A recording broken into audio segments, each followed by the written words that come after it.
What's going on, you guys? It's Cole from Athlete Mental Game Coaching, along with Desi Maynor, our founder and owner. Today, first things first, I want you guys to go to our website right now, check out our free workbook that we have. It's all about mental game mistakes that athletes make. There's 10 of them, 10 of the most costly ones. I would encourage you to download that just to look at it, work on it a little bit, just to see like these are mistakes that you're making and how to change them a little bit. I mean, to get real, you're probably making at least 6 out of those 10 mistakes. I can pretty much guarantee 100%. it. Yeah. I was making all 10. That's why I made the workbook. Yeah. Right? Those are definitely the most common ones. Yeah. So go check that out on our website right now. We'll put the link down below as well. But yeah. So let's switch roles a little bit. All right, let's do it. We're going to talk about what is the most important mental game skill. So there's like a barrage of these things, a massive list of mental game skills. But before I ask you that question, I guess I want to say, talk to me about, for you, what were the 197 things that roll through your head during a game, like the good, the bad, the ugly, the I got to pass it here, that all of those things. Like, give us an example of like what are just some of those important ones, instead of maybe not the most important one quite yet, but what are some just big ones that you think That help that you? you've encountered, whether they be good or bad, even just as an athlete? So I think the biggest one that I struggled with the most was dealing with mistakes. Oh, As soon that's as a I'd good make one. a Yeah. mistake, I would think about that for the rest of the game. Yeah. Constantly. Yeah. It would go over in my head. Now, I've gotten way better at that, right? I almost never worry about a mistake that I make now. Yeah. But before I trained my mental game, before I looked at it and worked on it, oh my gosh, it would destroy games. Yeah. Because I don't know if you guys know, but there's no perfect game. No. Right? You're No. going to make mistakes over and over and over. Sorry if you didn't think that. Yeah, and that was, dealing with those mistakes, like I constantly mulled over in my head. And while I was thinking about it, the next mistake would happen right away. Yeah. Because I was not focused, and it was just a slippery slope at that point. I know for me, like, expectations, like Yeah. crazy, strict, unrealistic. Routines were big for me. Okay, yeah. But I probably had a habit of turning them into a superstition, which is Yeah. not good. I mean, guys, we learned all of these the hard way, which is why we laugh about them all the time and why we want to help you about them. So, long list of things. All of them happen basically in one game, Yeah. in one practice, sometimes in 1 minute. Yeah. Right? Oh my gosh, yeah. What is the most important one of them all? I think the most important one that helped me the most, I think helped you the most, Yeah. was just gaining more confidence. Yeah. Right? Becoming more confident. When you're a confident player, you make split-second decisions, right? Everything's free-flowing. It's super easy, super simple. Yeah. And I tell my athletes this all the time, is I want you to think so much leading up to competition so that when the competition comes, not thinking at all. Free bird. You already know everything. It's Yeah. just super easy, super simple. Everything's just free-flowing. And you've been there. Been there, yeah. Yeah, because I've you've done done all the steps that it takes to build that proactive confidence, Absolutely. right? Yeah. Before the game, that now you're in the game. Now your only job is stabilizing it, For sure. right? Yeah, yeah. And the more that you prep, Yeah. right, the less that you even have to think at all. Yeah. Right. So, and I think to go with confidence, and really what the definition of is, it's belief. Oh, yeah. Right? It's the belief in your skills, the belief in your mental game, the belief in your technique, the belief in your talent, Yeah. right? And the intensity levels of all of them. But also, like, there's a lot of different areas Yeah. of confidence, meaning, like, let's just say football, right? I had offense, I had defense, Yeah. special teams. I'm snapping the ball, I'm blocking, I run block, I pass block. I'm at different levels of success in all of those areas, Yeah. right? So my confidence might be super extreme when it comes Yeah. to pass blocking, Yeah. but pretty low when it comes to a shotgun snap, For sure. Yeah. right? So I think that becomes important too. But it all boils down to that belief, Yeah, the right? The belief in belief in yourself, your skills, the belief in your preparation, Yeah.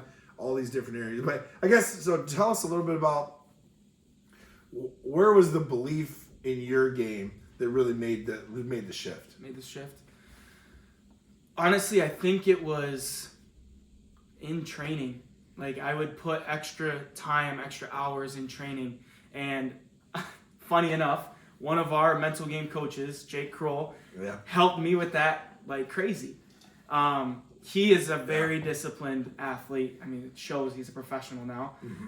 Very disciplined athlete, and he was easily our best player. Yeah. By far. Since his freshman year, he easily made the biggest impact as a player. And it showed because everything that he did off the field and in preparation, he did by himself. He worked on himself. He focused on eating, nutrition, like all that stuff. Yeah. As well as he was the first athlete to show up and the last to leave. So I think there was a whole bunch right there for whoever's listening and watching. I mean, this Jake is a professional. So is Cole. They helped each other.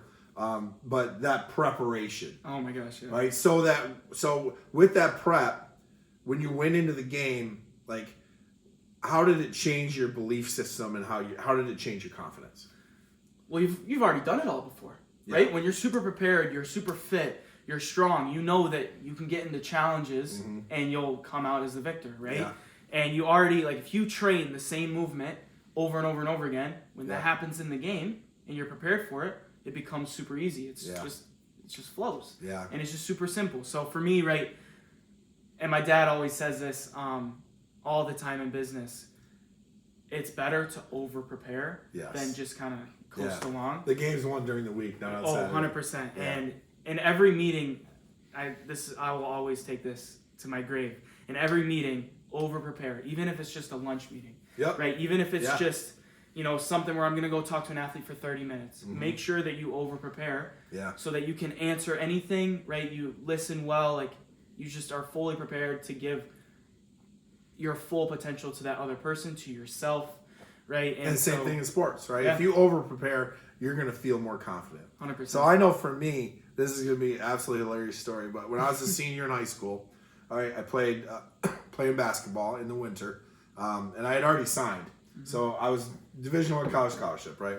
For football, not basketball. Yeah. So basketball, I'm like, I'm going to go out and have fun, right? But I practiced my butt off because I was training for football. I was training for basketball. I knew I had a good chance of being all league, maybe even all state in basketball. Yeah. So, and I enjoyed it a lot.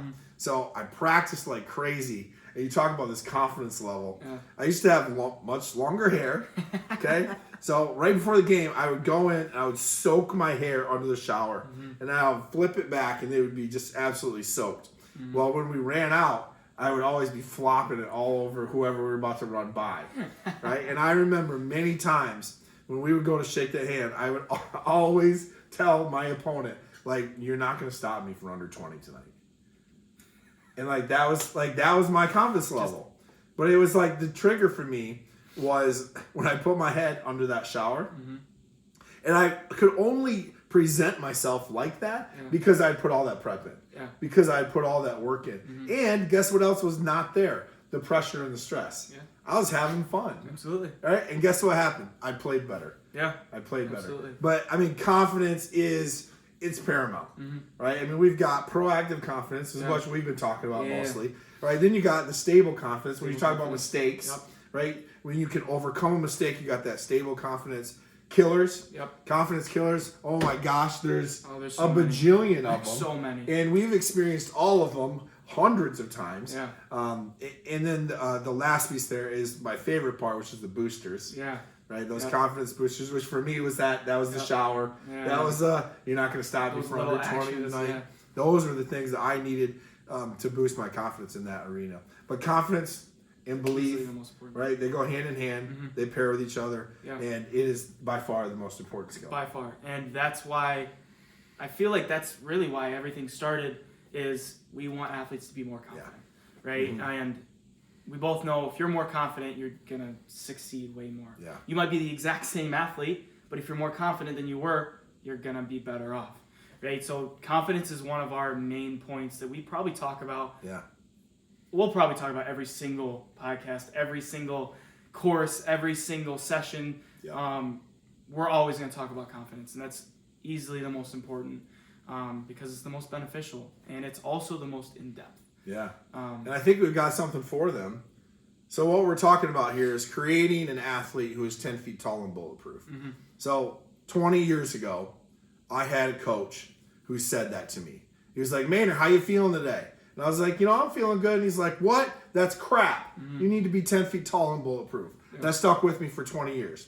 So what we've done, we've created a special course. It's kind of our flagship course. Just like you talked about, our focus is very much on confidence, called 10 Feet Tall and Bulletproof. And it's for you. It's for that athlete who wants to take their confidence from pretty dang good to 10 feet tall and bulletproof.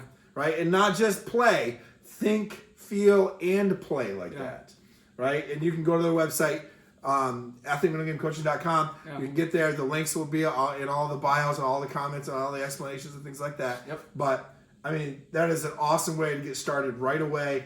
Me and Cole are going to walk you through every little strategy step by step, and you'll get the results that you're looking for. Yeah, the biggest thing about that is we are not motivational speakers. No. We are coaches, trainers. So that whole course is not going to be a rah-rah speech. No. Right? This is what you need to do to improve your game, improve your confidence.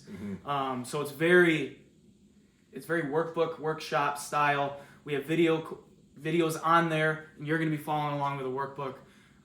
Really cool, really excited to have that for you guys. So go get it now. Yeah, go get it now. Go right? get it It's now. on our website. Go buy it because it's honestly, we're super proud of it. Because that confidence is the biggest thing that has helped us in our careers and now our professional careers as well. So with that being said, thanks for joining this podcast as well. We'll see you guys in the next one.